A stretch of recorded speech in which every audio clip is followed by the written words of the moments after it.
KDP दर्पण में एक बार फिर आपका स्वागत है। केडीपी दर्पण में हम मंथन प्रोग्राम पर मुद्दों पर मंथन करते हैं। आज का मुद्दा है बिहार की हालात, बिहार की समस्या, बिहार की दयनीय स्थिति। नीति आयोग की रिपोर्ट पेश किया गया और नीति आयोग की रिपोर्ट में यह कहा गया कि बिहार देश का सबसे पिछड़ा राज्य में से एक है। शिक्षा के क्षेत्र में अगर बात करें तो बिहार देश का सबसे पिछड़ा राज्य है और दीगर चीजों में भी अगर बात करें तो बिहार की गिनती काफी नीचे में आती है। कल कारखानों की यहाँ सुविधा नहीं है। बिहार वो एक ऐसा राज्य है पूरे देश में जहां से बहुत ज़्यादा तादाद में लोग दूसरे राज्य पर निर्भर रहते हैं। बिहार के अधिकांश लोग दूसरे राज्य में रोजी रोटी के तलाश में अक्सर जाया करते हैं। बिहार की इस दुर्दशा के पीछे जिम्मेदार किसे कहें? बीते 15 साल से लगभग जनता दल यूनाइटेड और भाजपा की सरकार चल रही है।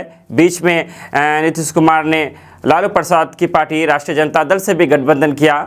उससे पहले लगातार इसमें राष्ट्रीय जनता दल ने 15 साल तक राज किया। उससे पहले कांग्रेस का राज था। बिहार में बड़े से बड़े नेता हैं। बिहार में एक से एक बड़े नेता ने जन्म लिया है, लेकिन बिहार की हालात क्यों नहीं सुधरती? वो बिहार जिसने देश को पहला राष्ट्रपति दिया, वो बिहार जहां पर डॉक्टर राजेंद्र प्रसाद जैसे लोगों ने जन्म लिया, वो बिहार जिसे क्रांतिकारी की ज़मीन कहा जाता है कि आज़ादी की लड़ाई में बिहार का बहुत बड़ा योगदान था।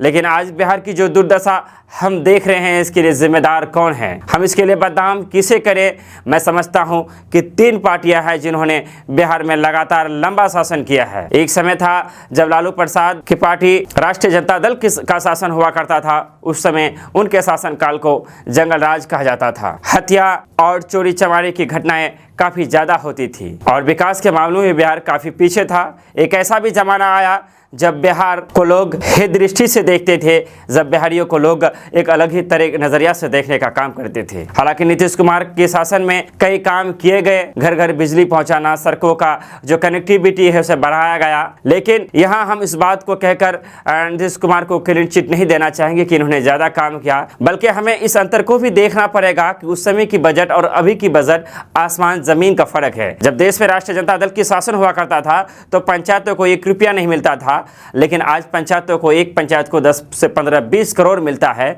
तो ये पैसा कोई सरकार अपने घर से नहीं देती, बल्कि बजट बढ़ गया है। उस समय बजट कम थे, अभी बजट बढ़ गया है। एक कारण ये भी है। लेकिन बिहार का जितना विकास होना चाहिए था उतना विकास नहीं हो पाया है।